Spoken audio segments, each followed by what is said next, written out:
Meeting, welcome everyone. So this is the Columbia Planning and Zoning Commission, Monday, March 10th, 2025, it's 7:03 p.m. This is a hybrid meeting, so there are people that are attending the meeting via Zoom link, as is our town planner. It's not on yet. He'll be back on in a second. He had to restart his computer. I'm gonna wait for our town planner to be able to.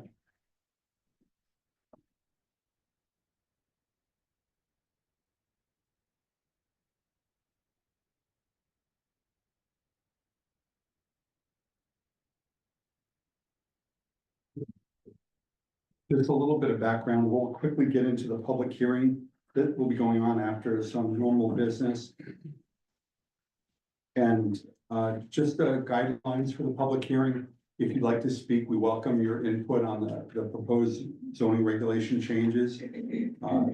Please wait to be recognized by myself, and when you are, when you have the floor, please provide your name and address for the record. This is being recorded.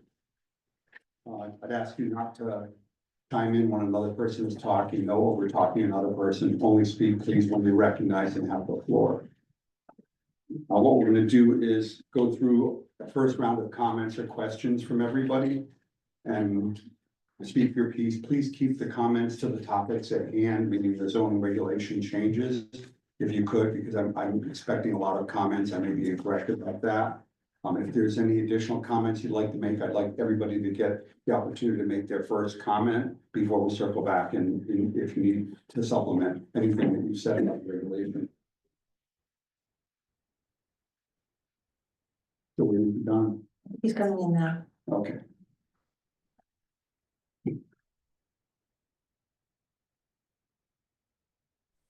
Yeah, there he is. Okay, we just called the meeting to order, John.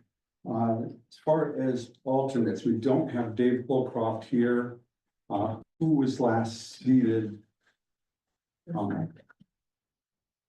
Was no Ed, so, Fred, you're seated this evening? Yeah. Any changes to the agenda, John? No changes. Okay. The minutes of February 10th, 2025, any corrections? I'll make a motion, we accept the minutes as presented. Second. Any discussion? All those in favor? Opposed, abstentions? Is that unanimous? Yes? Okay. With that, we're going to go into public hearing mode. So the public hearing, I'm going to ask. We've been working as a subcommittee of the General Planning and Zoning Commission.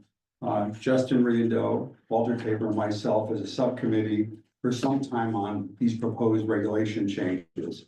This is the opportunity for you to weigh in on how you feel about them, whether you feel that we've addressed concerns. As far as things that aren't, I'll make note that David Holcroft is here. And Bob Powell is not attending. Let's call you Fred Seaton for Bob Powell. That's good.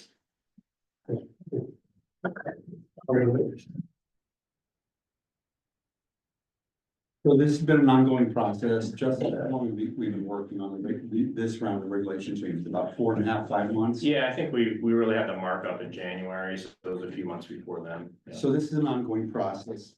The commission as a whole expressed some time ago that we feel that we could make our regulations easier to understand, more meeting the needs of the public, and reduce redundancy or reference to external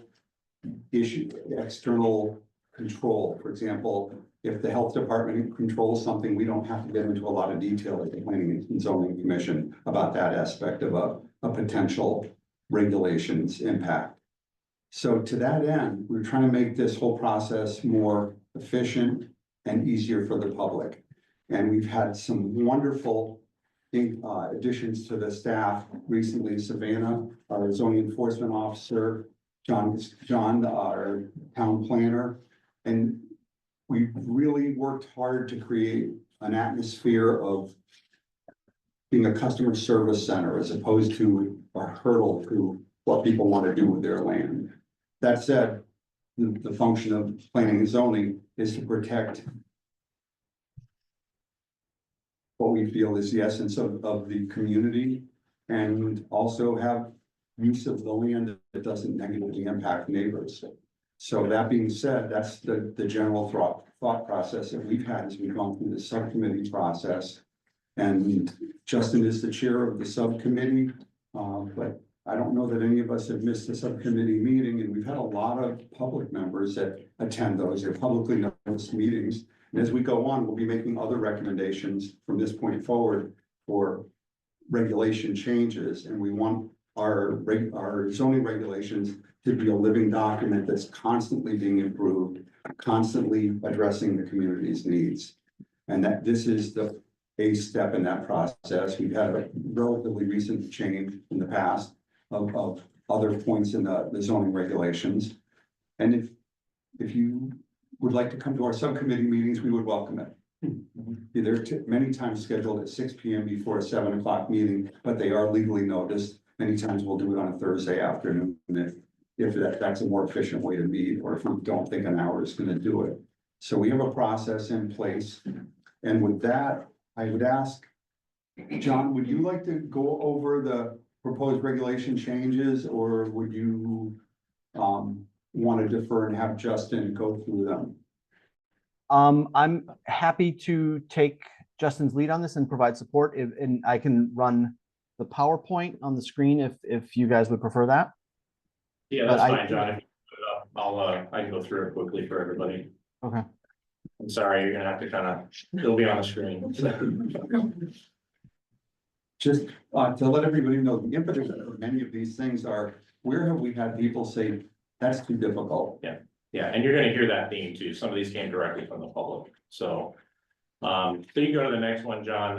So there, right now for this meeting, we're touching on 6 zoning regulation revisions, so you guys will humor me, I'll go through each one.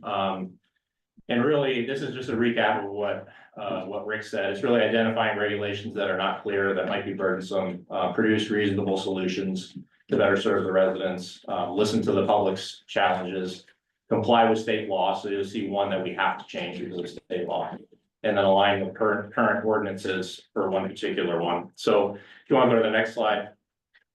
Sorry, it's kind of small. So Is it correct? I'm sorry to interrupt, Reading Justin. view. Is this the correct view? Can you see the like, does it look like a PowerPoint show, or does it look like a? We Like can, a- no, you can see it. It's just, can you go full screen with it? Because I'm seeing the next slide. Yeah, we see your notes. Oh, Yeah. okay. There, how's that? There we go. Okay, thank you. All right. All right, so obviously an open and collaborative process through the subcommittee. Rick already mentioned that, and we welcome input and participation in that. So we reviewed the following regulations. So 8.5.1, which is minor home business without a permit, and I'm gonna go through each one of these and kind of show you what's changed or has been added. The next one is 6.2, which is a prohibited uses language. We'll talk about that. The next one is structure square footage. This has 3 distinct sections, and I'll explain what we're doing there. 2 of them, we're trying to make some alignment with square footage requirements. One of them, per state statute, we have to eliminate the 3rd one, so you'll see that when we get there. The next one is the agricultural regulations. After that is farm winery regulations. And then last was soil erosion and sediment control. So we'll go through each one of these, and John, you can go to the next slide. Okay, so the first one that we're gonna touch on quickly, and you'll see most of these are not really, it's not a total reversal of the regulations. A lot of the essence of the regulations are there. What we're trying to do is go through and come up with some consensus on what we can remove, what should be added, what makes more sense, what's more modern for, to tackle what we're dealing with today. So minor home business without a permit. In the RA zone, there are different categories of allowable businesses within a home. There's different categories of that, which I'm not going to go through. It's a separate section of this. But basically, we had a resident come forward saying, I have a business in my home, but it's basically like, I think it was AV work or something like that. It was no customers, no traffic, nobody coming into the driveway. It was 0 impact. And this was brought up to Savannah, who brought it to us. And basically, we took that scenario, which is like, do we really need to have that, somebody pay for a permit for that type of activity when there's zero impact? So what we did is we adjusted two things. In that first line, it says, this is the way it's written now. The individuals conducting the home business shall both own and reside in the dwelling unit. And what we decided might be a little bit better is remove both own and. So the individuals conducting the home business shall reside in the dwelling unit. I don't know that we want to dictate that someone has to actually own it. So you'll see some of this extra language in there that we're trying to make a little bit easier for everybody. The next one was simply putting in a statement about the home occupation that would be really have zero impact. So a home occupation that does not involve additional employees, client customer visits, shipping, receiving commercial vehicles, signage, or outdoor storage beyond the customary residential baseline is requested to register the occupation with the town clerk, but is not considered a minor, moderate impact, or major impact home occupation that is not required to obtain a zoning authorization or zoning permit. So just creating for that to make it easier for someone. And that was a request from a real instance in town that we had. Okay, so that's that one. We can go to the next one, John. I'll kind of pause between these in case we need to bring anything up. Just Walt or Rick, if you guys want to bring anything up. Okay. Prohibited uses. Give you a little bit of a background on this. The way that our regulations are set up is, for the most part, if an activity if you want to have an activity take place in the town, whether it's a commercial activity like a business or something like that, or something that zoning would have oversight on in the RA zone, in the residential agricultural zone. The way that our regulations are structured is that if it's not enumerated, if it's not allowed, if it's not explicitly written, it is not allowed, okay? Which you can kind of take that as you will, but that's kind of how the regulations are structured.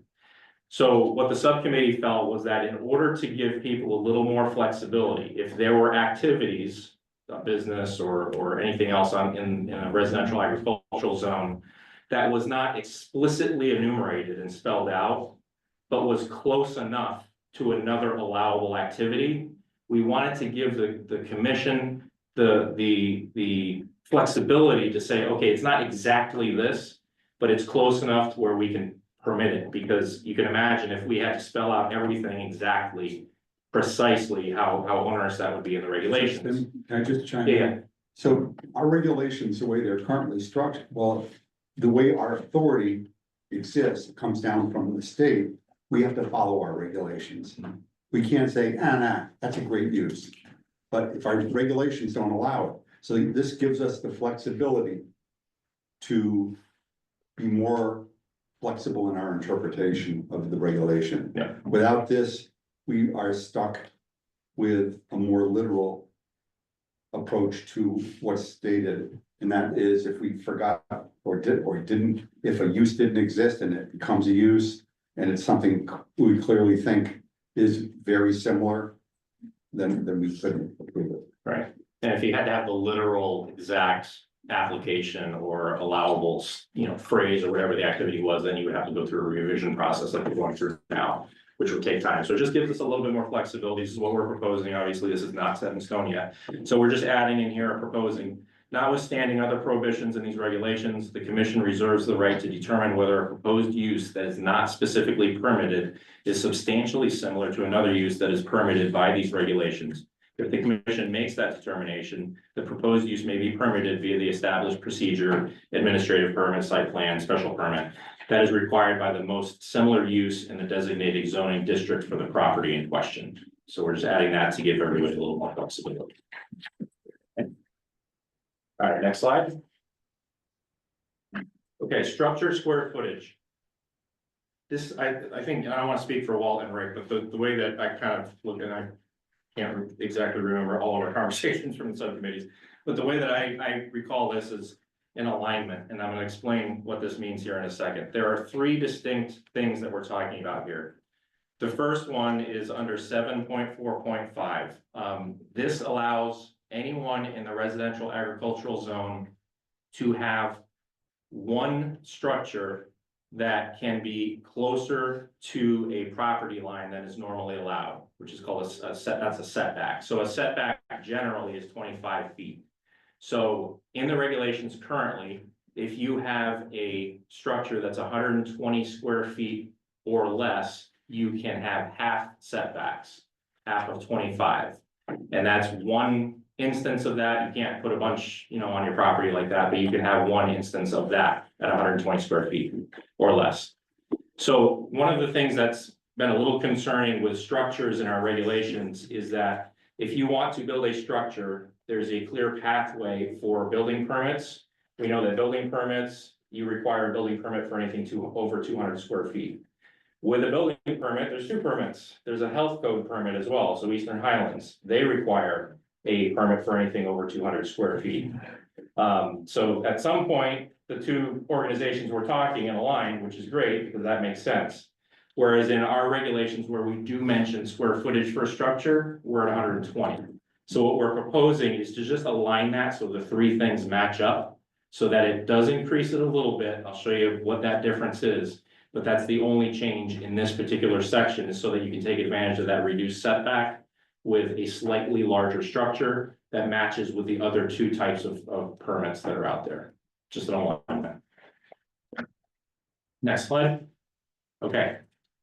The next one is the same concept. So it's the exception for mitigating parcel service changes totaling currently 120 square feet or less. So if in the lake overlay, there has to be a nutrient allocation worksheet that's done for structures currently 120 square feet or larger, meaning you have to do the calculations for nutrient runoff for phosphorus, and then it creates a plan for drainage and for phosphorus mitigation, basically. Okay. The only change with this is we are looking to increase that a little bit simply for alignment to the 200 square foot standard, which seems to be the standard across other types of permitting and activities. So that's the simple change here. And from what I can recall, there's only like two places in our regulations where we actually mention structure minimum standards or square footage. So that was the thought behind that. Okay. So the first one applies all over the RA zone, second one in the lake overlay. All right, so just to give you a visual, I took our parking lot here, so 120 square feet is about 11 by 11, 200 is 14 by 14. So you're going a little more than half a parking space to just slightly over a parking space. It is bigger. It's not, and it's just, again, just meant for alignment, just so that everything lines up and makes sense. Okay. All right, the third one is easy. We have no control over this. The state of Connecticut decided that town cannot have minimum square footage standards for houses. So we just by law, we have to remove that. We did have minimum square footage houses, sizes for houses. So that's part of this exercise. Next slide. Okay, ag. So we've gone through a couple of them here. So agriculture. In reviewing these and in talking to people, there's a pretty common theme that the current set of agricultural regulations don't necessarily align with the realities of reasonable and common agricultural activities. And when we look at these changes that we're making, they're not huge changes. I think they're just adjustments to make it make sense. And that's really what we're trying to do with the ag regulations. So this doesn't show every line of the regulations. I'm showing you kind of what we've changed. Everything else generally is remaining the same in the proposal. So the first section here, you can see there's some red lines, and this is where the redundancies and kind of the micromanagement comes into play. In some of these older regulations, it says, the following accessory uses are permitted in the RA zone when it comes to agriculture: storage of vehicles and equipment necessary for, used for, and accessory to agriculture and farming operations on a farm, provided such vehicles and equipment shall not be used elsewhere for non-farming purposes except for snow plowing.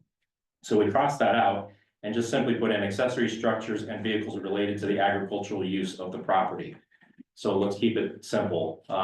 Who's going to regulate if I use my truck on the farm and then I went to the store with it or used it for some other sort of activity, right? Some of it is just, it's confusing and too much. Livestock, next couple points get into livestock. So we've crossed this out. This is how it is now. If on a small farm, a zoning permit is required to keep large animals and small animals in excess of 20. No zoning permit required to keep less than a total of 20 small animals. So everyone who's supposed to have livestock, there's different categories of livestock. A lot of people didn't know this. I don't know how many permits we've actually given to people for livestock. Not many, if any at all. But you're supposed to have a permit, a zoning permit for that, whether it's a horse or a goat or a bunch of rabbits or chickens. So we took that out. Seems a little onerous. All right, next slide. Okay, now we get into, this is where I'll read it to you. It might be a little hard to see even up there. So we have a matrix for livestock density. And I'm going to show you some examples of this where this really doesn't comport with kind of the realities of how livestock are kept. And it's created some challenges for people. So to say the least. So on the left column from the top down, it gives the animal type. So we did have it broken down into equine and bovine, so horses and cattle with the first one, and donkey or mule as well. And then the second one down was sheep, goats, llamas, donkey or alpaca, and then swine, and then small animals. So what we did is for kind of a large animal category, we just put everything in one. Equine, bovine, sheep, goats, llamas, donkey, mule, or alpaca is what's proposed. The next column to the right gives a minimum lot size. This is the total lot size in order to keep that type of animal.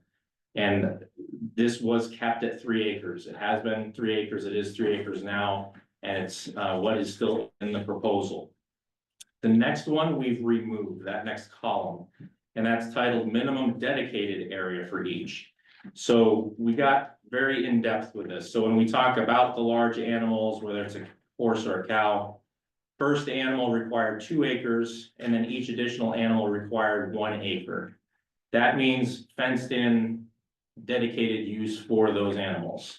And I'm going to show you a visualization as to why that's not necessarily accurate as far as comporting with good animal husbandry. We'll take a look at that in a couple of slides. I'll give you a visual. And then on the right column is other requirements. So in that case, with large animals, livestock, housing, and manure storage areas shall be 50 feet from off-site residential dwelling. We did change that to 100 because we adjusted some of the offsets as are the setbacks. So we'll explain that here in a couple minutes, but we did increase that a little bit, and I'll explain why that is here in a second.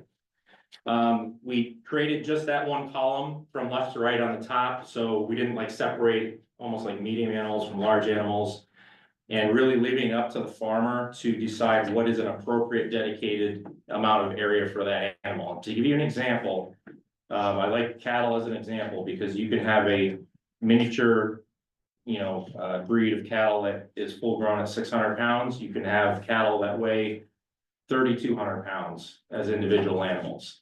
So what we didn't want to do, obviously, a 600-pound animal requires far less and does far less damage to a piece of property and requires far less property compared to a 3,000-pound animal. So having the regulations the way they're currently are doesn't take that. That's one thing it doesn't take into consideration, but it's a big thing it doesn't take into consideration. So really, in my view, should be left up to the owner. Okay, so we crossed out the second section, put everything on the top. Swine is state regulated. So we had kind of additional, regulation in for swine, but we just mirrored, we took everything that was ours out because the state is what regulates that. So on the right side where it's highlighted, it says livestock housing and manure storage area shall be a minimum distance from off-site residential dwellings as defined by the applicable state statutes and public health. And that's what Rick had said earlier, is like, it's already regulated. Why are we regulating it again?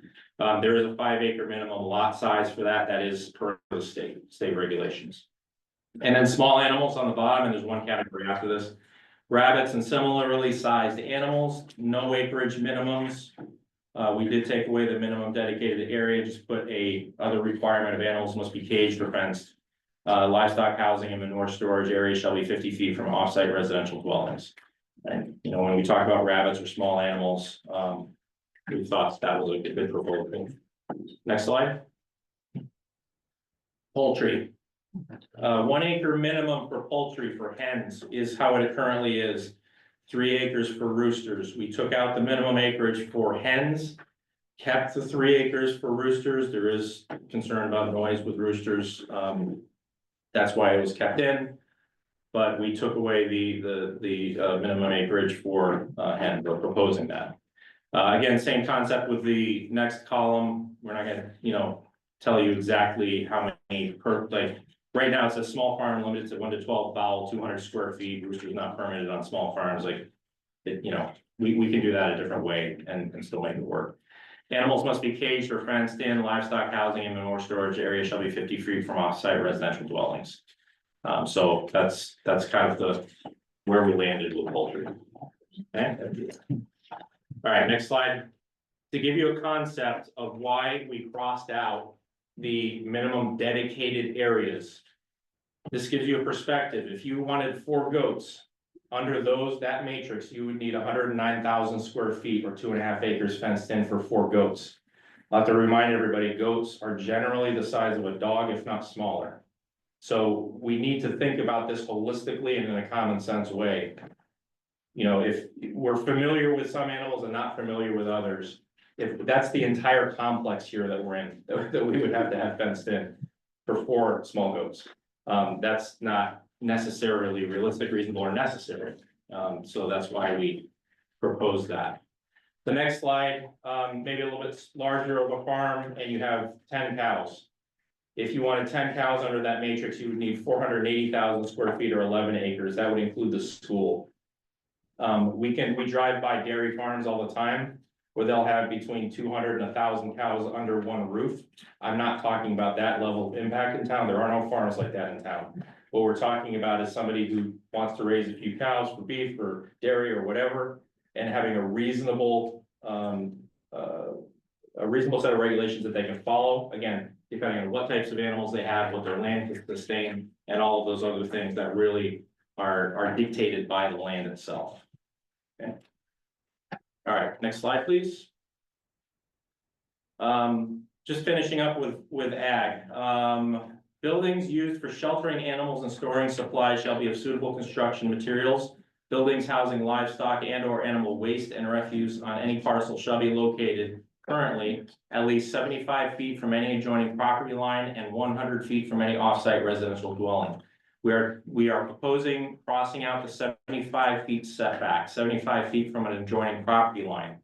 The reason for that is because not all lots obviously are the same in any small town, and not all lots that consist of a small, medium, or large size farm are the same. So when we talk about an arbitrary offset or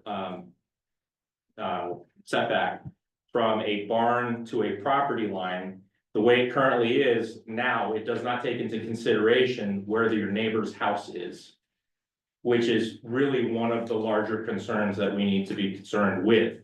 You could have a barn on a piece of property. It could be 40 feet from a property line, 25 feet from a property line, and still be 600, 800, 1,000 feet from your neighbor's house, or 50 feet from your neighbor's house. So by proposing the setbacks, just simply with that 100 feet measurement from an offsite dwelling is what we thought was most flexible for everyone. And then farm retail store, we made one minor change there as an agricultural accessory use on a parcel that is not less than currently 7.5 acres.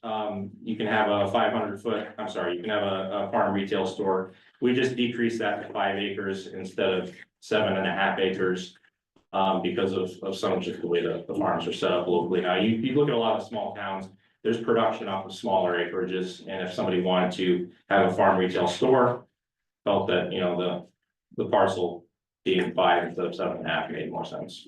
So, okay. That's that. Almost there. Farm winery, okay.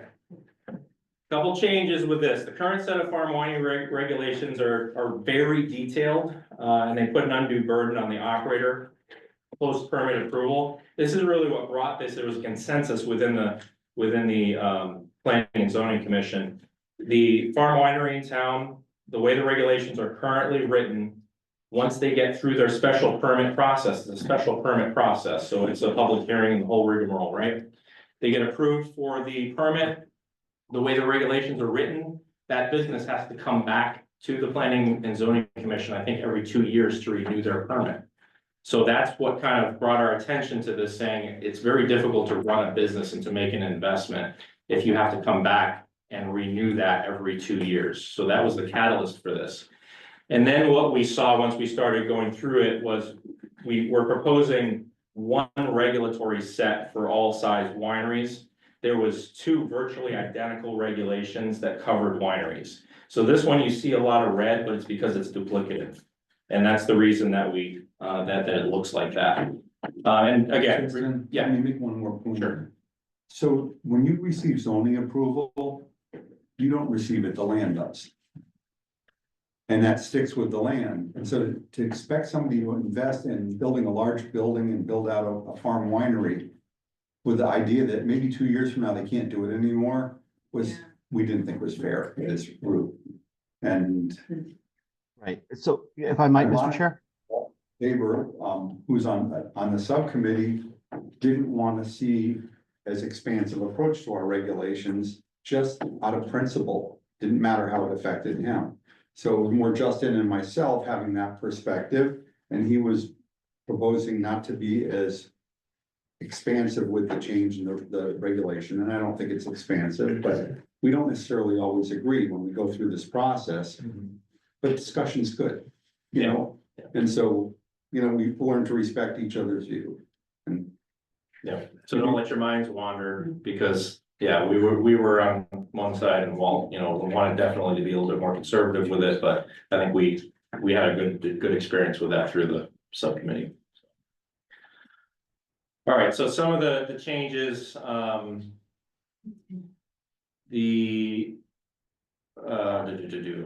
so a Connecticut grown farm winery on a farm parcel consisting of at least 10 acres with a minimum of 2 acres of vineyards.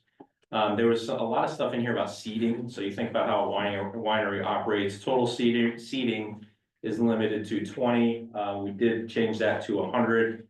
On-site parking area is provided for the anticipated capacity attendance as identified by the applicant and approved by the commission, which basically allowed us to kind of cross out the next section, which was on-site permanent surface parking provided for a minimum of 1 space per 2 seats plus staff parking. Permeable parking surface is preferred parking is not permitted in the public right of way on the road. So it's just about making it a little bit easier to comply with and to understand.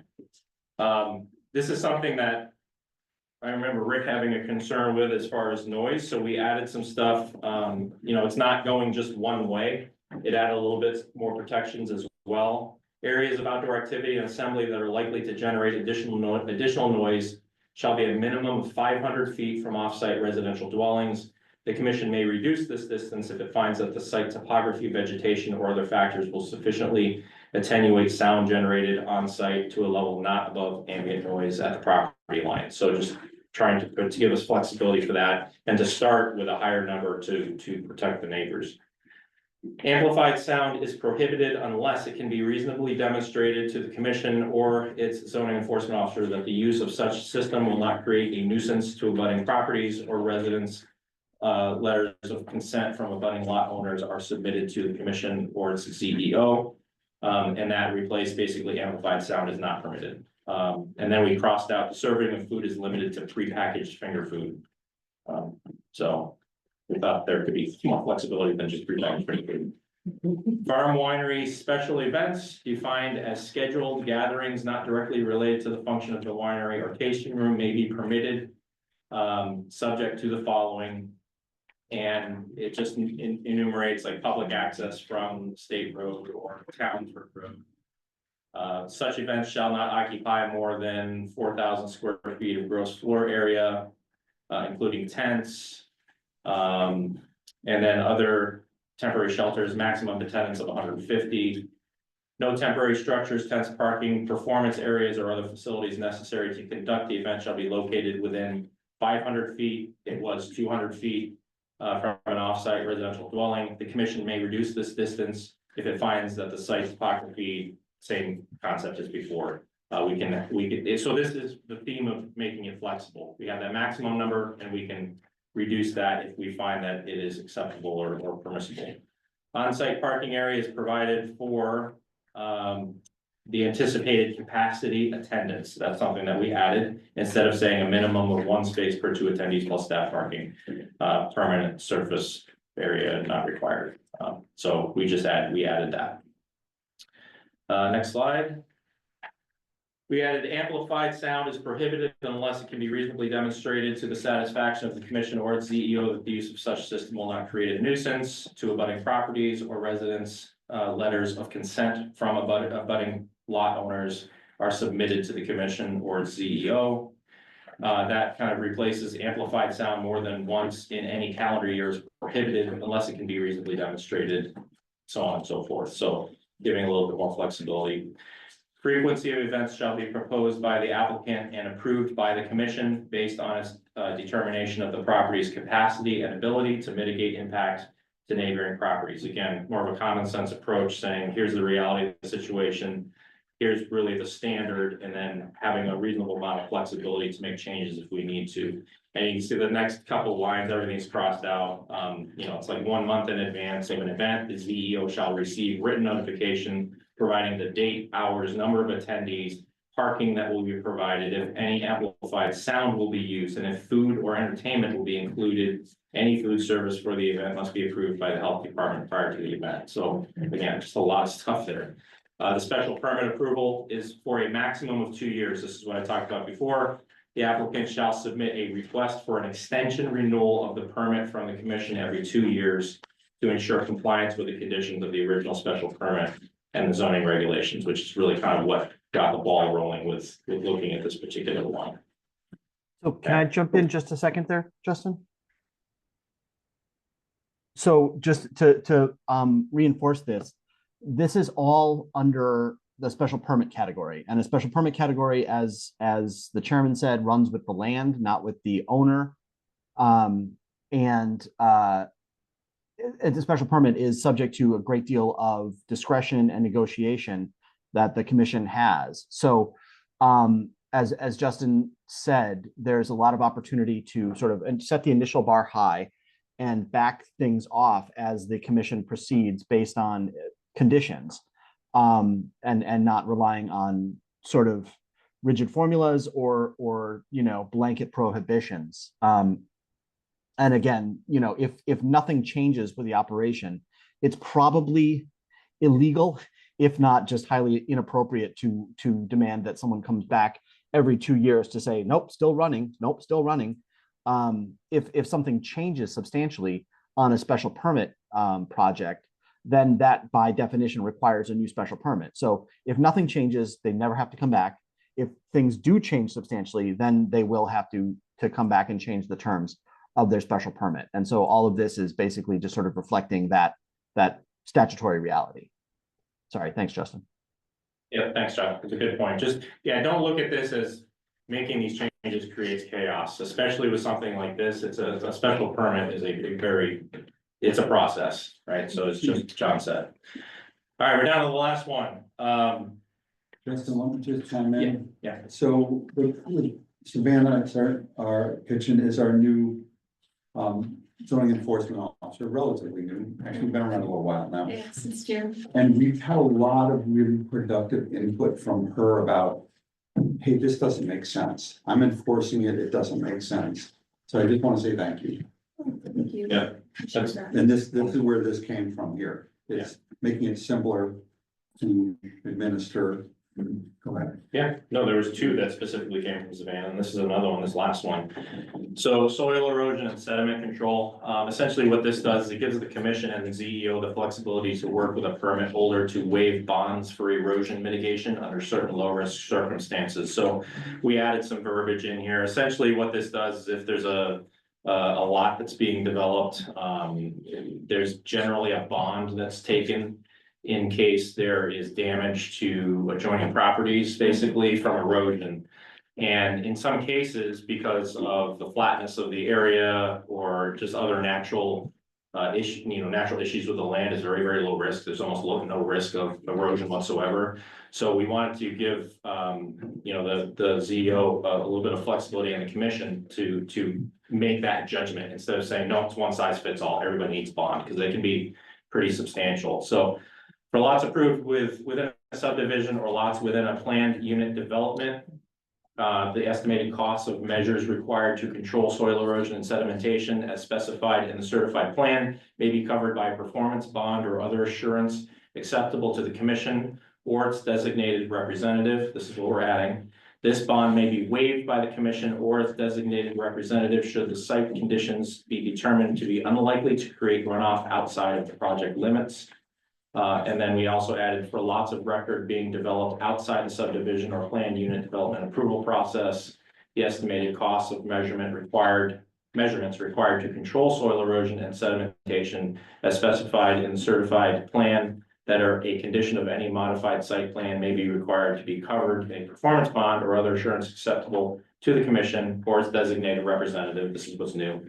This bond may be waived by the commission or its designated representative should the site conditions be determined to be unlikely to create runoff outside the project limits. So it's just giving flexibility. Can I just make one thing? Yes, please. Yeah. I just want to make it clear that we're not saying you won't need erosion control on sites that are being developed, like you'll still need your silt fence, compost filter, sock, whatever it may be. But if the site is completely flat, for instance, you might not have to provide a bond, or you might have a lesser bond than if the site is really sloped or near a wetland. Those factors will be taken into consideration. That was a good suggestion. That's it. Thank you for sitting through that. Let me, I think, didn't mention this at the start of the public hearing. We have written correspondence, and I'm just gonna read the names of the written correspondence. They're available in the package, for the meeting tonight, if anyone wants to read them. We had, written correspondence from Nick Ferris and Jennifer Linzak, on January 21st. We had, written correspondence on March 10th from Jefferson Monroe. We have written correspondence. Let's see. From Kristen Anderson, or Kristen Locke, excuse me. And then we have written correspondence from James Locke. So those are noted and we did receive them and I've read them. And I encourage all the members to read those. That said, any questions from or comments from the commission? I'd like to quickly move into the public comment. John, anything that you'd like to add to this at this point? No, I don't think so. I think, these, it seems like a lot, but it's a number of small changes in different areas of the regulations. And I think all under the broad theme of trying to make it a little bit more user-friendly, a little bit simpler, and to avoid, unnecessary duplication. And I would ask the public, this is a public hearing. We may close it this evening, unlikely, I would think. Yeah, it looks like so. Yeah, so we tend to, and we don't have the time limit constraints, because it's a zone change like we would if it was an application from an individual. You can't discuss this with us outside of this meeting, outside of the public hearing process. If we bump into you at the grocery store, we can't talk about this right now. There's a very strict legal approach to the way all testimony, anything that you have to say has to be heard by everybody who might want to comment on it. And we can't have even private conversations about it now that we've opened up a public hearing. So that being said, we ready to open this to the public comment? Okay. Anyone have anything to say to us? Pardon? I just wanted to say you guys did a great job on this, and it was something that needed to be done for a while. And I'm real pleased with it, so it's good to see. Right, and this is just a start, we're gonna be constantly addressing what we need to address. Yes. Mr. Beck. Henry Beck, 41 Sleepy Hollow Road, Columbia, Connecticut. I'm also a member of the Lake Management Advisory Committee, but I'm not here to speak on their behalf tonight. And I'm also counsel at Halloran Sage, the town's attorney, although I'm not coming as the town's attorney tonight. I'm coming myself. And I would like to comment on a couple of the regulations. First of all, I applaud the effort of the commission and what they're trying to do, and all of the effort that's gone into what we got before us tonight. My goal is to try to make it even better if we can for the town as we go forward to achieve those same standards. And I'm glad to hear that the public hearing is likely to continue to be open afterwards. Because one of the things that I want to point out, and I think others here tonight will point out, is there's been over time a history of very strong cooperation between Lake Management Advisory Committee and the commission on things such as the phosphate overlay zone and the watershed area. And so I first like to discuss the change to 21.4.6, which understandably is looking to just make that 200 square feet correspond with the 200 square feet in 7.4.5. But in the overlay zone and watershed area, it makes a bigger difference. Particularly closer to the lake you get when you have lots that are less than the minimum required acreage. I would like nothing better personally than to be able to build a 10 by 20 storage shed with a garage door on it in my backyard for my sailboat. But I don't think it's a good idea for the lake. And so I would ask that you specifically request input from LMAC on these things before you actually vote on them. Because in particular, I would point out that the phosphate overlay zone came about in the early 2000s, about 2002. It was a process of a joint effort between the Lake Management Advisory Committee, the zoning, the selectmen, and a series of town meetings, and some political compromises and some voluntary drafting on my part. This was before my firm or I had anything to do with being town council.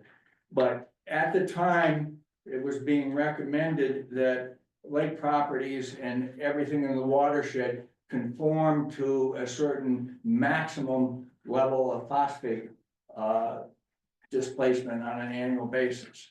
And to do that would have been very difficult and probably curtailed a lot of improvements in that area that the town would want to see for purposes of tax and growth in the town and so forth. So a compromise was made that basically said, if you're going to change your property and you're going to change it so that it increases the phosphate load more than the maximum amount, you have to reduce it to 90%, at least 90% of what was there before.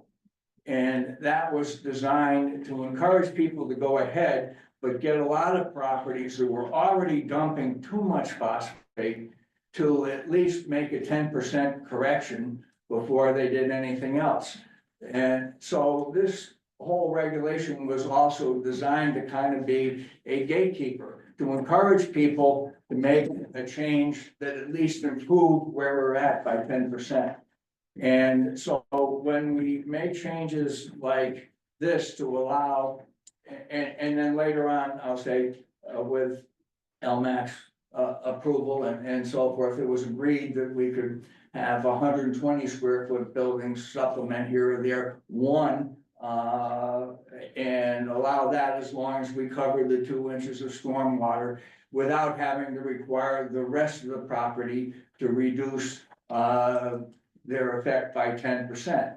And we've lived with that. But going to 200 square feet, we're not only, potentially increasing more phosphate runoff off of the roof, but we're also eliminating that as a trigger point to require better phosphate remediation for the whole property.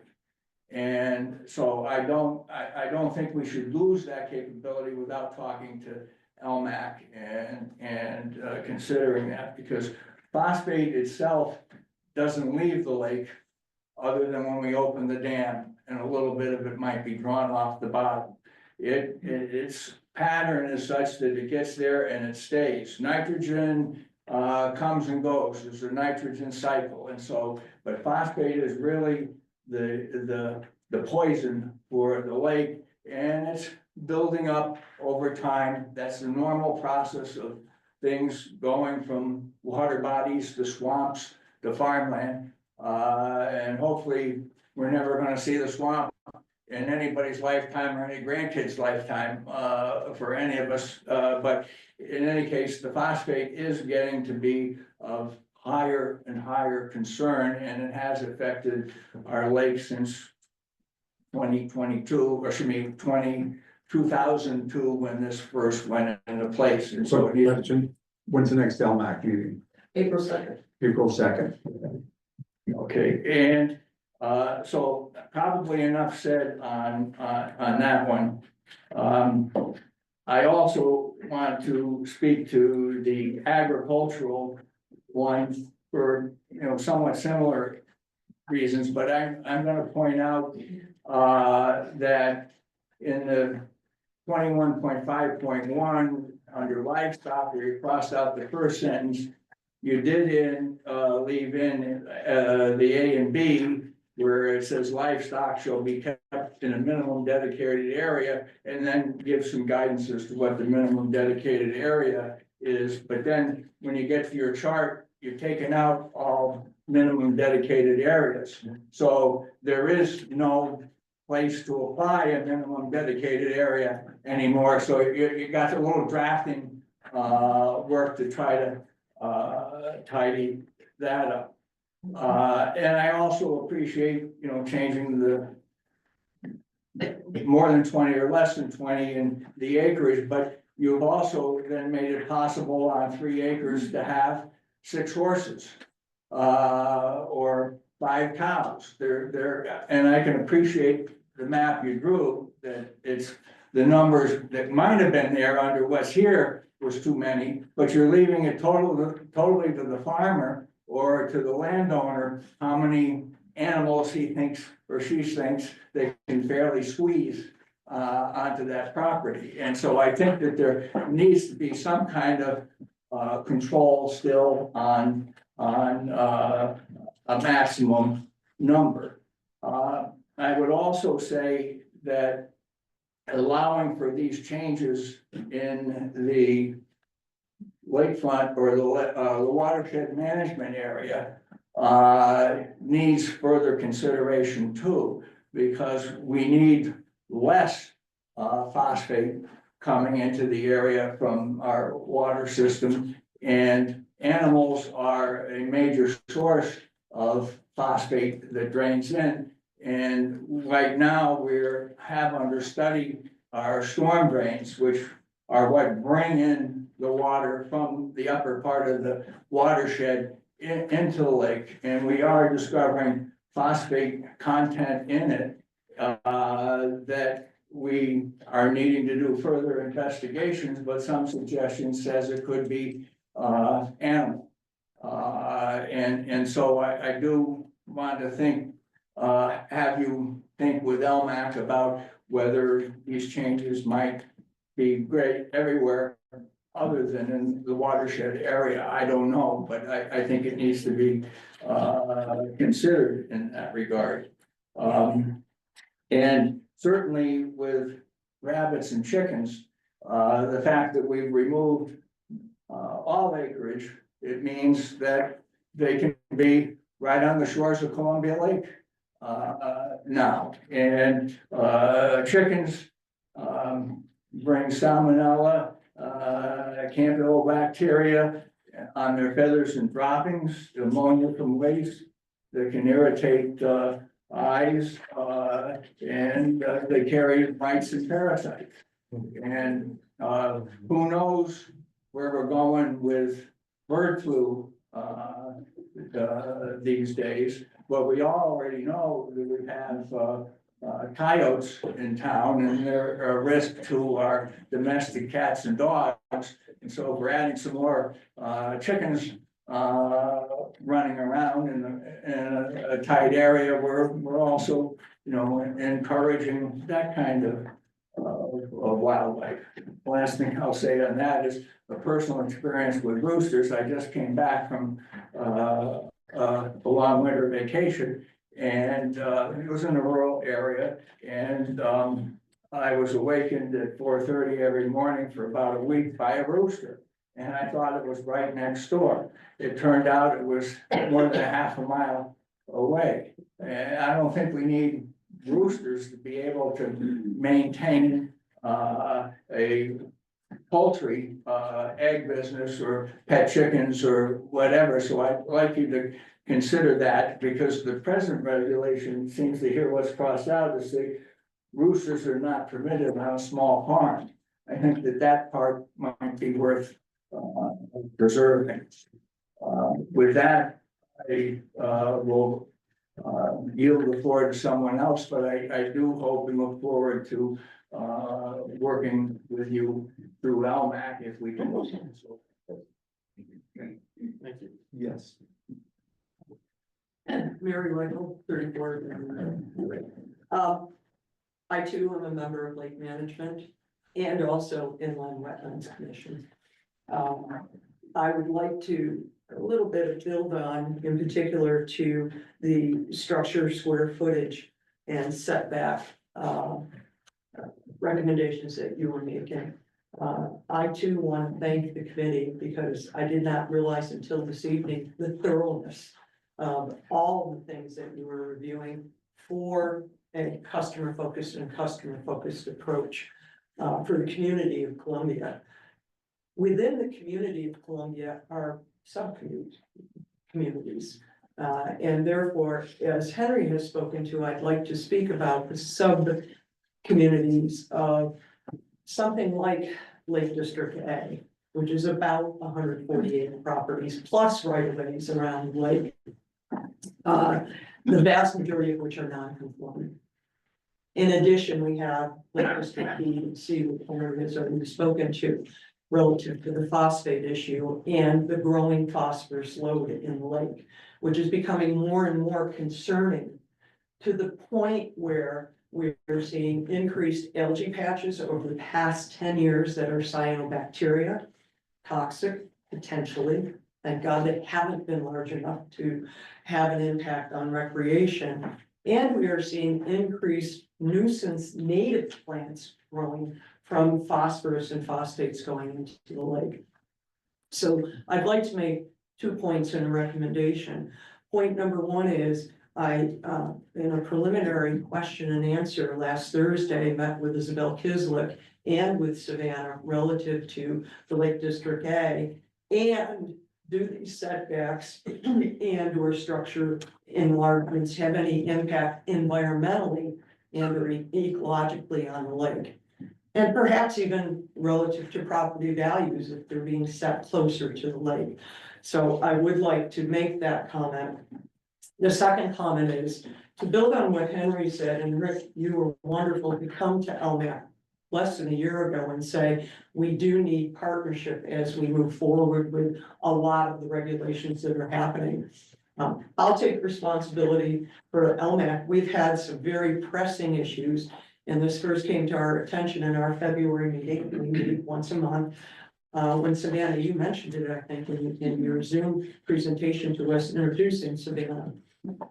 We did look at the regulation in this March meeting last Wednesday, but unfortunately, because of pressing issues, we had to table it until April 2nd.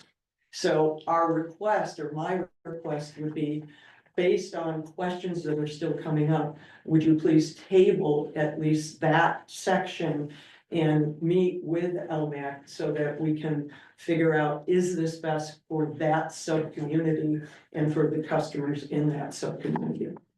Thank you.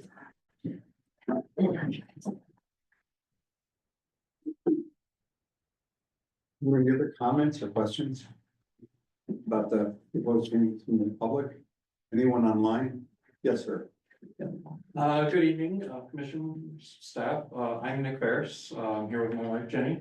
We reside at 281 Route 66.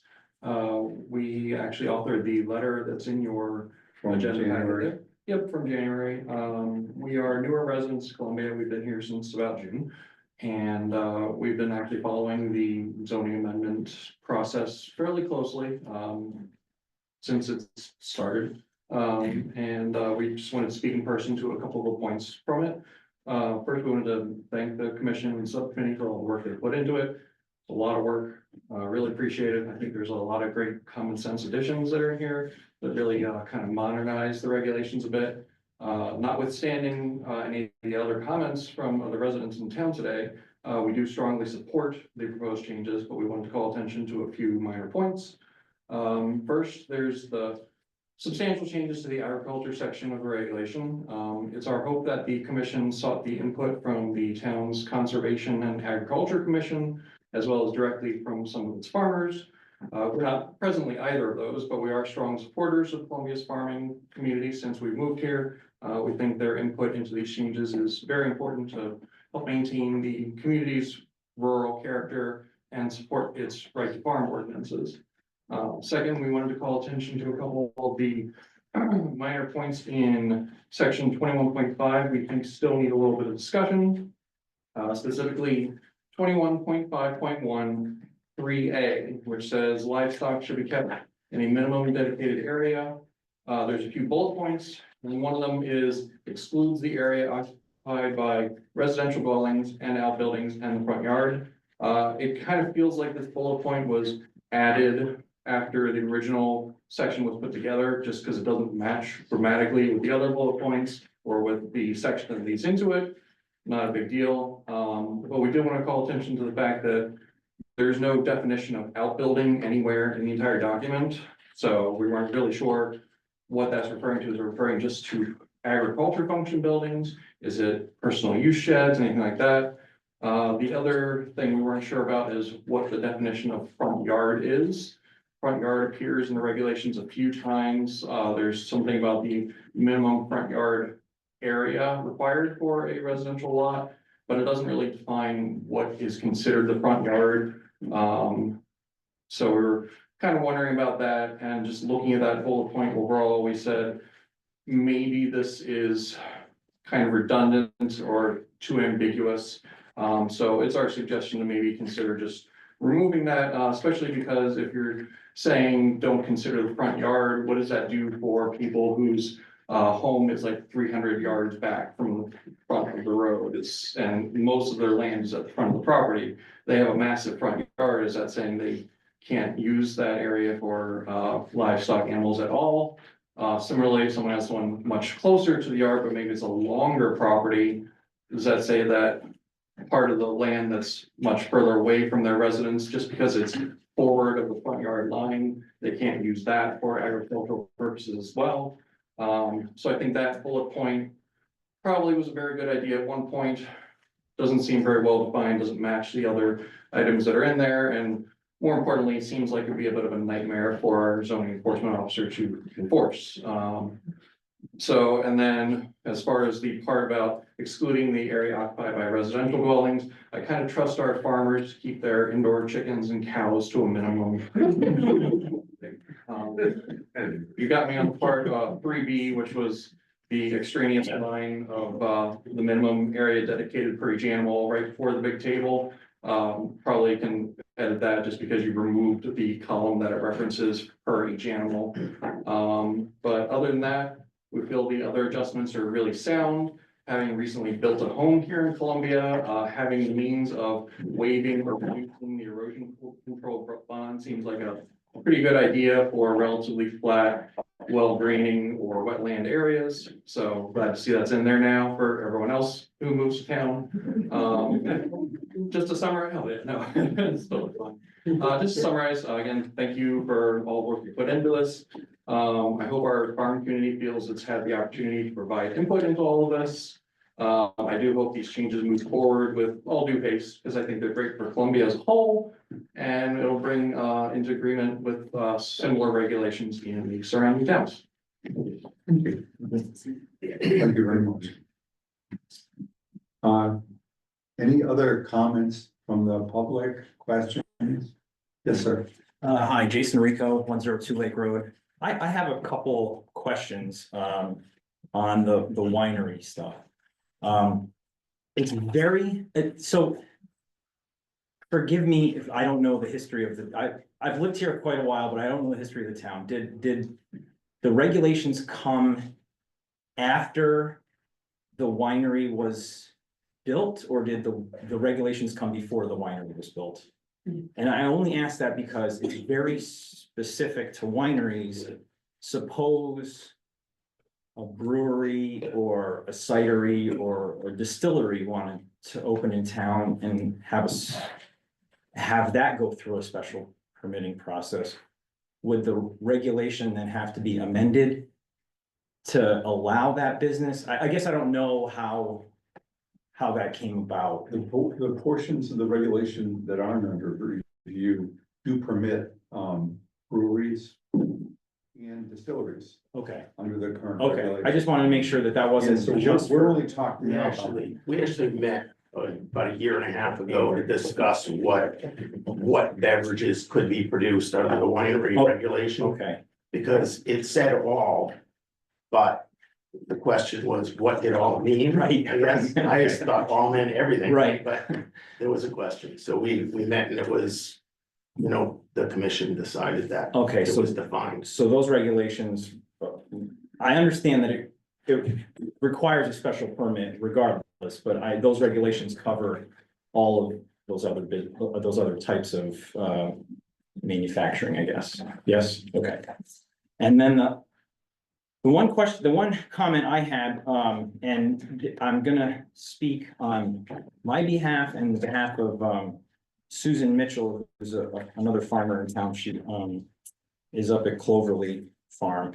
We kind of discussed offline about the 3 acres for roosters. And I know I'm gonna get a lot of pushback for this, but a hen can make just as much noise as a rooster. Anybody who's kept chickens knows that, and I really think that 3 acres is a bit arbitrary anyway. As the gentleman said before, it could be a half mile away and you could still hear it. It's, I'm probably talking myself out of this, but I think that there should be no minimum requirements for chickens regardless of their gender, their sex, rooster or. So those are the only two comments I have.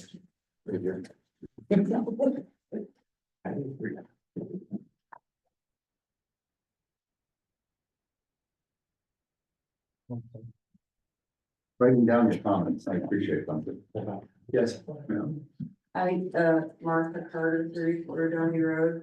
On the agricultural, the changes to the agricultural, regulations, you had noted that you were deleting the requirement to have manure and whatever else was in there. I don't remember the specific details. 75 feet from the property line, you struck that and said now it only needs to be, was it 100 feet from 100 the offsite, feet from the dwelling, which presupposes that it's only the people that are living in the house that would be bothered by whatever is there. So if there were a swimming pool over next to their property line and the manure pile is just on the opposite side of that, that might be a problem. Or if the property actually was next to the water source that was feeding into Columbia Lake and the manure pile was there, that would be a potential concern. So I just ask you to think about all of the possibilities of removing that part of the requirement, because I think there could be some unintended consequences. Thank you.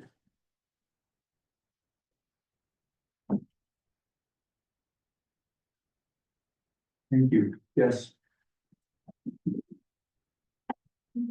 For Cherry Valley Road. just because of what she's talking about right now. So what about wells? If it's 100 feet from the dwelling, I know my well's closer to my property line than my house is. Shouldn't it be 100 feet from that well too? Makes sense to me.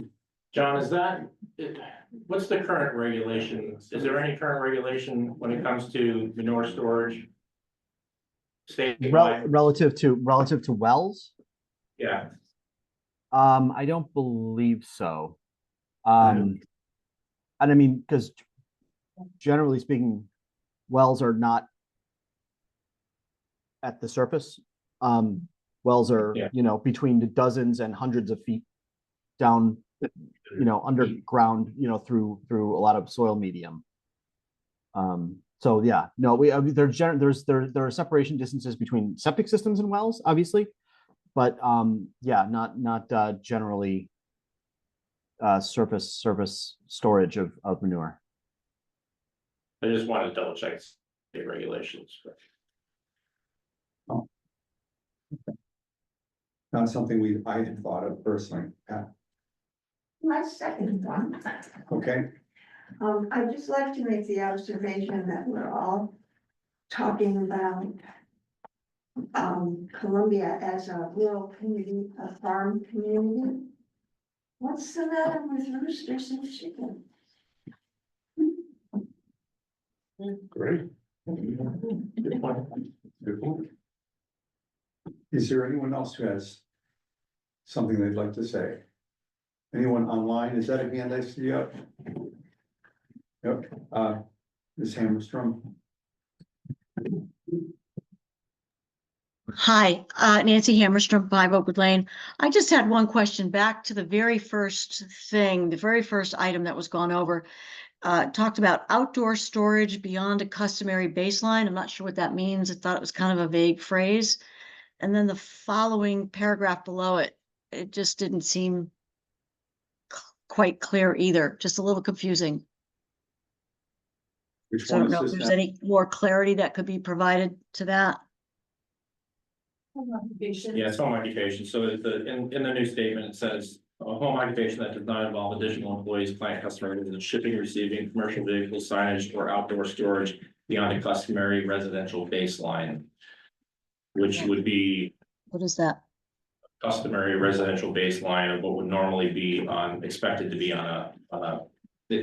Savannah, is there an actual baseline or is it a? There's no actual When they say baseline. baseline, they mean the amount of activity on that lot for normal residential use. Yeah. So if it's not adding any activity, And that's. yeah, it's and a bit The idea being that a home occupation of this type is essentially invisible and indistinguishable from a standard residential use of a property. So, if you're not noticing, dozens of vehicles, coming per day or lots and lots of deliveries, that you're like, wow, what the heck's going on there?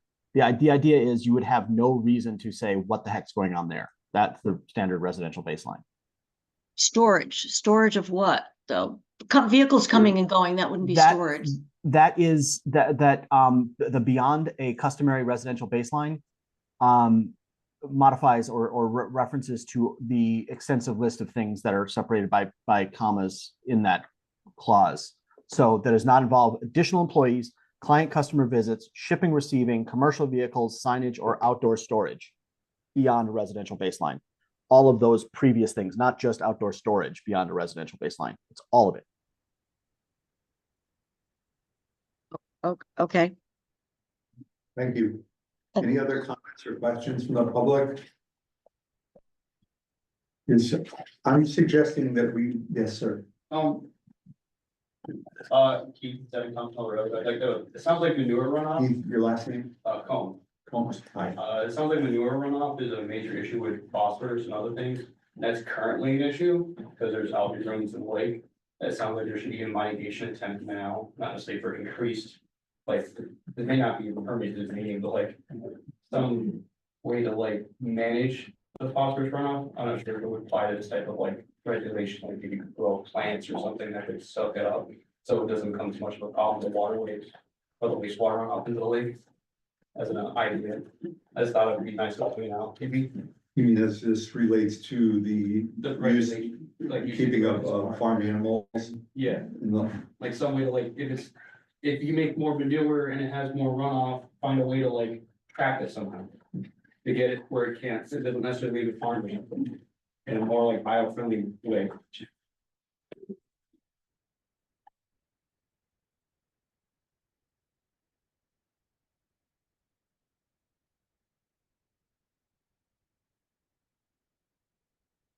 We really don't want to gloss over any of the suggestions that we've been presented with tonight. We'll get to discussing them as a commission. Any other comments or thoughts from the public? Yes, sir. James Locke, 24 Doubleday Road. I had written in some comments, but I also just wanted to bring up some in the meeting. I like most of what I saw in the proposed changes. But I will echo what the gentleman in front of me said, that the 3 acres for a rooster does seem kind of arbitrary and should be less or probably 0. But I do like the law of the regulations are in favor of the right to farm. That's kind of supposed to be a mantra of our town, so I'd like to see that keep going. Thank you. Is there anyone else? I want to hear everybody. I would expect, and just by consensus, let's plan on keeping this open until after the LMAC meeting on April 2nd. There's no reason to rush to do this. We've already published a notice. So likely, even at our next meeting, which is the 24th, March 24th, we're likely to not really get into this at that meeting and continue this public hearing to the next regular meeting we have after the LMAC meeting on the 24th.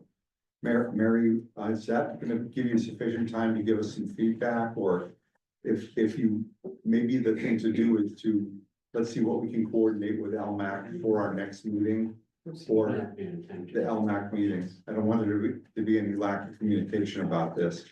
And I don't want to narrow down the window for consideration. We've gone about this. Would you or the subcommittee be available on April 2nd? I'd be happy to attend. and Yeah, I'd like to attend. Maybe the whole subcommittee if we can. That would be awesome. John, we would have to notice that as one of our meetings if all 3 of us attend, right? Yes. April 2nd. We could do it as a joint meeting. If the hearing is going to be open and the LMAC meeting is essentially going to be providing input to the commission, you would probably want to advertise that as a continuation of this public hearing. Otherwise, certain members of the commission will be hearing LMAC input in a sort of public hearing sort of sense, and the other will miss it. So we want to make sure that everyone's hearing the same stuff at the same time. So subcommittee, and any commission members that want to maybe call it a joint meeting of LMAC and the Planning and Zoning Commission. There'll be a special meeting, the Planning and Zoning Commission. Does that make sense? That way we're not limited to any other commission members that want. I'm sure LMAC meetings will open to the public. I just want to put it on my calendar as I speak. You meet at 7 o'clock? May we just chat with our chairman, please? What? Because we're not representing LMAC tonight, but. Okay. Yeah, that'd Check with be a good follow-up. Yeah. So that's the plan at this point. Yeah, we don't, so let's carry this over. The first meeting of our commission in April is The 14th. It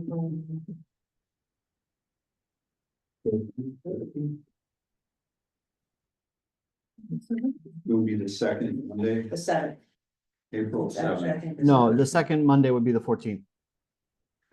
You're right, correct. Okay.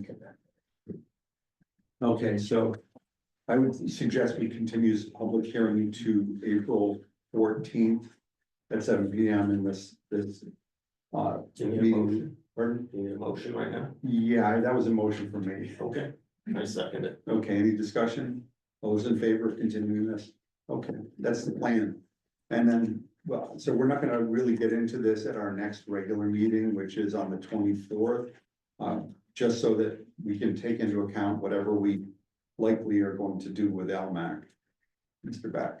I would also tell everybody else in the room, the LMAC meeting is open to everyone as well. So if you want to hear the discussion that takes place or participate in it, you're welcome to come. And that's the acronym for Lake Management Advisory Committee. Lake Management Advisory Committee. That's big enough space for it.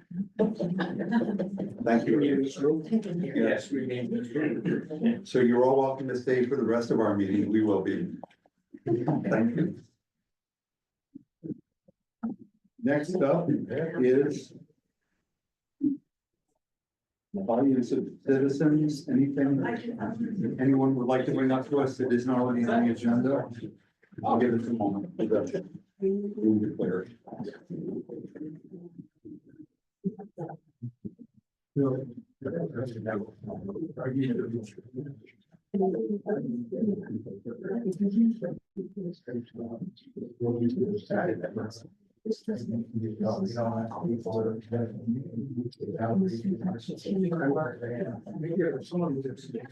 gonna give it just another minute or so, so it's really clear.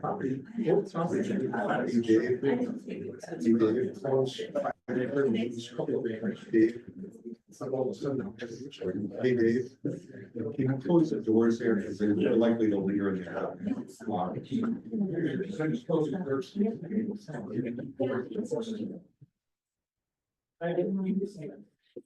Oh, I like to see that.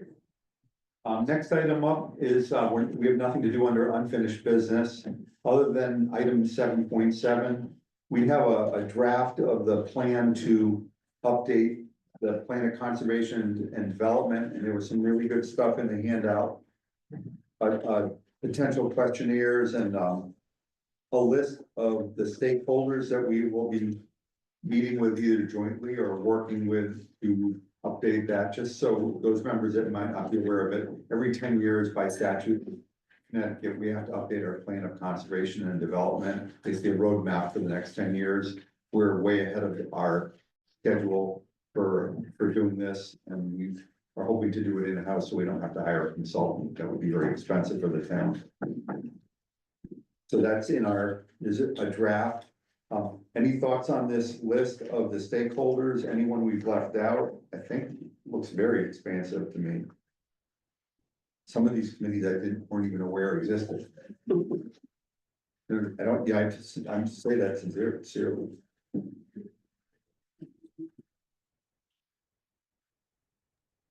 And the idea would be, as we go forward, so we certainly want to do an outreach insofar as we got contacts for these folks. We'd want to do an initial outreach to share the survey with them, and then to share just an introduction that planning and zoning is going to be updating the plan of conservation and development, and we encourage their input and participation. I would suggest that once we get into the structure of the plan itself, and we sort of break down how we want to split up the discussion, that we would break up this list and invite, a small subset of the list, to be sort of the special guest star of planning and zoning discussions over the next several months or next year. So perhaps recreation, open space, lake management, wetlands, and conservation could all be, come in together to have a broad discussion about conservation priorities. And, the Economic Development Commission, perhaps the Board of Selectmen, Capital Region Council of Governments, that sort of thing could come in to talk about, growth and development and transportation networks and that sort of thing, and break down that list that way. But certainly we want to start with the big tent and let everyone know that we're soliciting input. So just to everybody on the commission, we've been really effective with our regulation change subcommittee, a group of 3 people, listening to all of you and then just getting this stuff done.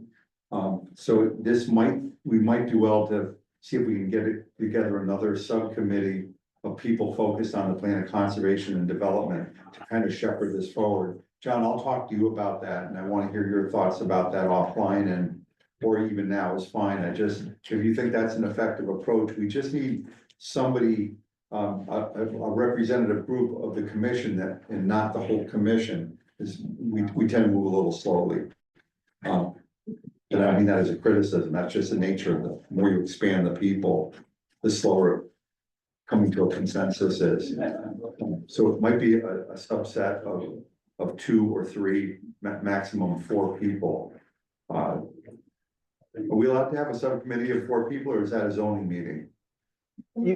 You can have a subcommittee of however many you'd like, as long as it's posted. You know, if it's a formal standing body, you just need to post agendas and minutes like we do for regulations.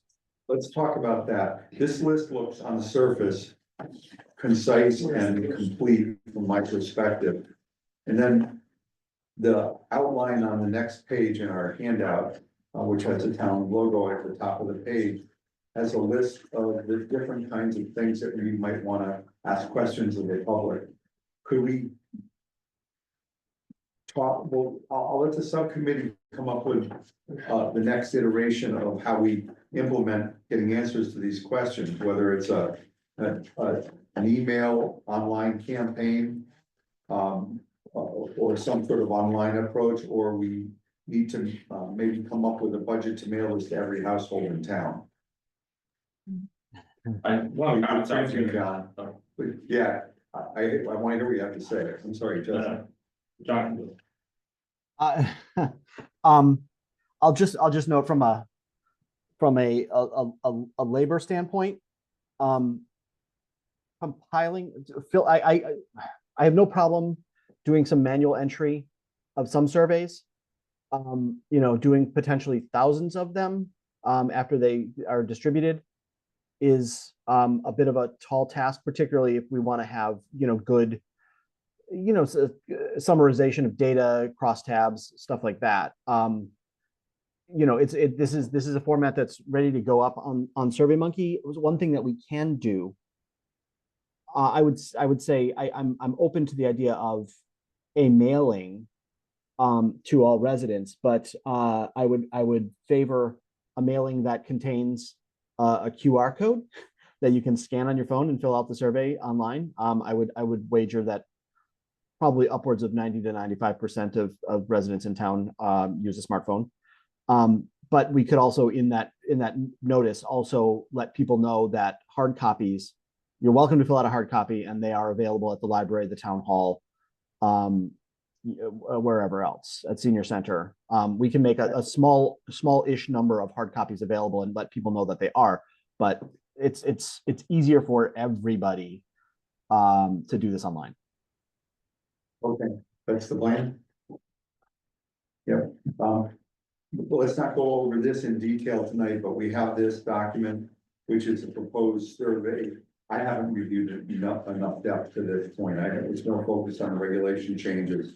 Let's agree by our next meeting, we'll come up with a perspective on the questionnaire and discuss what the structure of reaching out to the stakeholders would be. It could be via a subcommittee. It could be inviting them to attend meetings, regular meetings or special meetings for implementation. But, you know, let's not go into this in a lot more depth this evening. We've had a long public hearing. This is, thank you, John. Yep, I mean, and if you'd prefer to do, I could put up a test survey online and send you guys the link. So if you'd rather not look at the hard copy, I could send you a SurveyMonkey link. And okay, Yes. I'll do that. All right, send us a link. Okay. Nothing under new business? Nothing under regulation revisions at this point? We're gonna wait till we get through this. Communication and reports, the special permit status for 79 Cards Mill Road. I think you had a question about that and you wanted a consensus from us, John? Yes, so we as well, some of you folks are newer, may not be aware, but so the town about 2 years ago approved a wedding venue on Cards Mill Road. And the neighbors appealed that decision to Superior Court and then to the state's appellate court. And it took better part of 18 months to sort of wind its way through the courts. That case was dismissed and judged in the town's favor, so that the approval of the event facility stands. The trick being the initial period for development of the property, the initial period of the special permit was 2 years. And we are now, if you measured time from the time of the original approval, we are approaching 2 years. We're probably 22 months in. However, and so the attorneys for the project owner wanted to verify that we understood the time frame, the initial 2-year time frame, to be interpreted by, at the point in which all legal appeals have been exhausted. In other words, the time frame was in the legal parlance tolled, TOLLED, until the legal process played out. So in other words, that happened about 2 or 3 months ago. So the idea being they still have about 20 months on the initial time frame. I thought that was a reasonable interpretation. I talked to our attorney, Rich Roberts. He thought that was a very reasonable interpretation. Talked to Chairman Nassif. He believed that was a reasonable interpretation, and that is again standard. That lawsuits tend to toll the process. But we just wanted to see if any members of the commission had any strong objections to that interpretation, or if we can basically tell the attorney that is the commission's general position, and they should consider the approval tolled, based on the lawsuit. And we're looking for a consensus on that opinion, not Yeah. a formal vote. And that's how I felt it would be, but I thought we really should discuss it if we need to as a commission. Yeah. So The you only good with that? thing you're concerned here, it may be okay with us. But if we said 2 years, and they don't do it within that 2 year, regardless of, did we say that when we approved it, that it was subject to 2 years when everything was done legally and all their avenues of, appeal? We didn't address it specifically. I know that, that's what I'm saying. So what I'm afraid could happen is that we could say this is fine, but the opposition, if they are keeping track of this 2-year time frame, might bring us into court again. Well, so if I might, Mr. Chair. Hold on 1 second. Well, shouldn't they come in for an extension anyway, and that we would accommodate them? Well, we would likely accommodate them, but is it necessary is the question. Yeah, Yeah, I think. but it's another option. Yeah, I don't even cover if there's any question. I think we should do anything we can to cover our Well, position. my perspective, John, you were gonna say something, I'm sorry. Yes, so to Tom's point, the language of the approval did not state, the what we meant by the starting date, right? And so there are two reasonable positions to be taken. That, once it's the date from which the legal notice was originally published, or the other interpretation is, following the exhaustion of all legal appeals. And if anyone were to ask the commission, in which this is what they're asking, hey, which one did you mean? We want the commission to basically be speaking with the same voice on this. The trick with not wanting to take a formal vote on this matter, and rather just seeking a consensus, is any formal vote of the commission is a formal action, which is then also appealable to Superior Court. And so if the neighbors still had interest in throwing up roadblocks or challenging all commission decisions surrounding this, making a formal finding rather than a statement of consensus that this commission's on the same page about its interpretation could lead to additional litigation. If the commission is on the same page and we said, of course we meant the told date, then it's really not, an appealable decision. And that's, so my perspective came from that I think it's reasonable for it to run from the time that they were able to do it. As opposed to from the date that we approved it. That to me is just a logical and reasonable approach. And if they're comfortable with it based on a consensus from us, then the risk is on them, if there's any risk at all. If there's a challenge to that we can't conceive of what it might be. It seems like a reasonable interpretation when you take everything into totality. I mean, So we think that our attorney's interpretation, will hang it on him. All right, so I'm hearing, Mr. Chairman, that you have a consensus of the commission that the attorney's interpretation is the reasonable one? So if there's a consensus that we go with the advice that we've had from our attorney, and it was my perspective that it was reasonable for it to start from the time that there was no challenge left on the table. Yeah, I'm listening to what you say, and you bring up a point that I would have felt bad if we didn't discuss it. My consensus is to agree with you. Okay, Question on my end, if you grant an extension, would that just remove any room for interpretation? pardon me? So if you grant an extension, would that just remove any room for them to interpret based on the initial date? Well, it would add the potential for a lawsuit.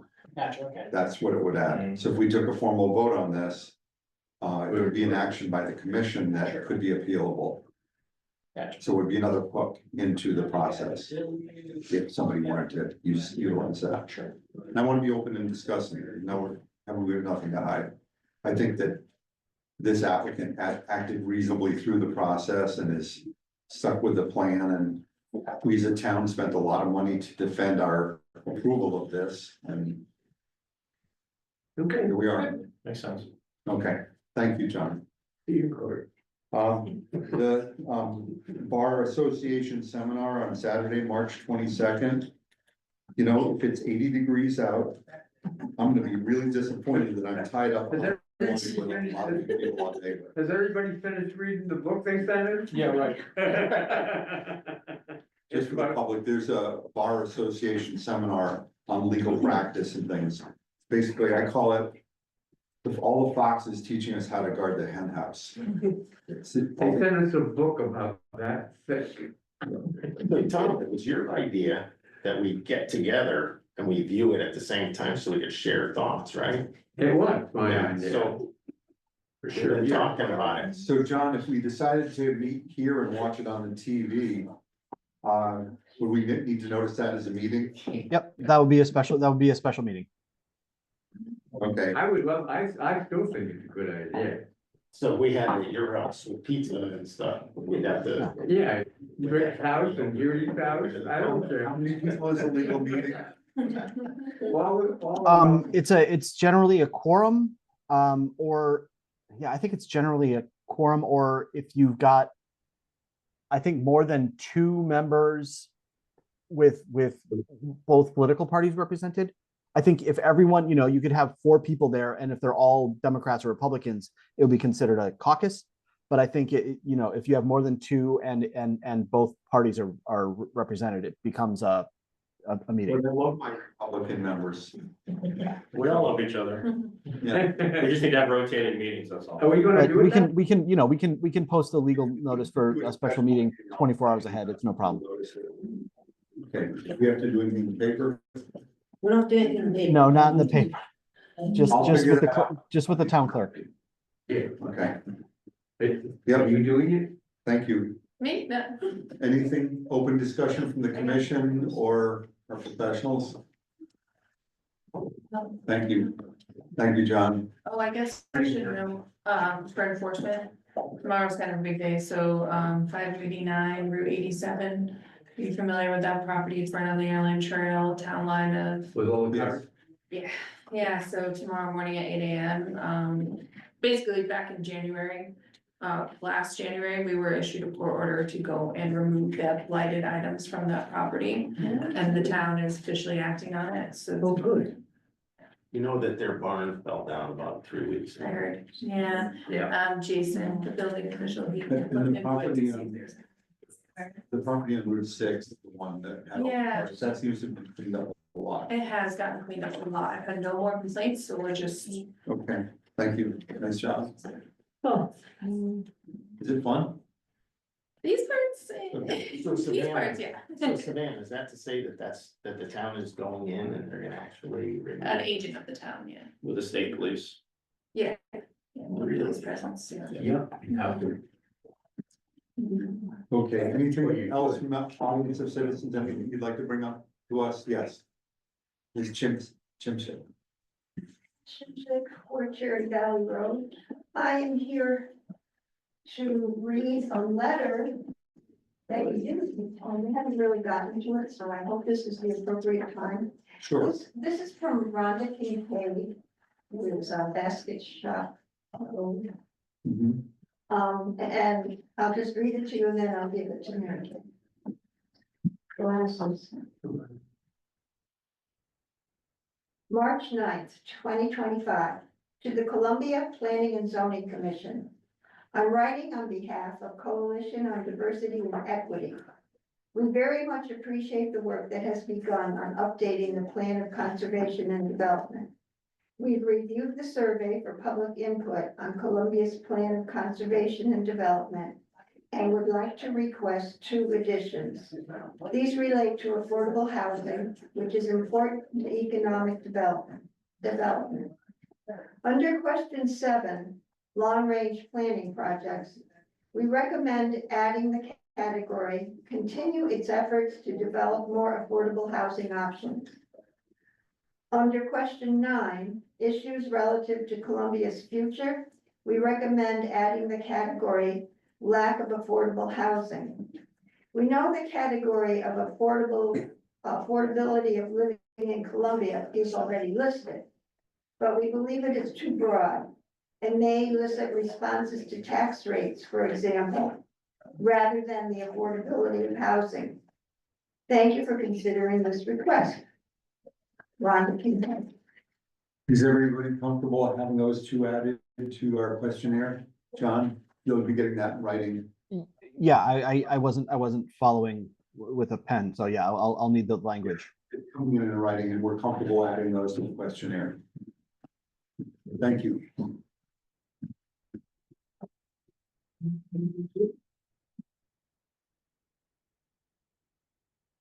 Rhonda and Pat are the 2 of those public members of the public that come to almost all of our subcommittee meetings, and Susan Spiegel has also attended a few. We really appreciate that support when we have those meetings. The more we hear from the public, the better. Nothing under executive session. I'll make a motion, we adjourn. Second. All in favor? Yeah. We're done. Not even none. But I verified with that.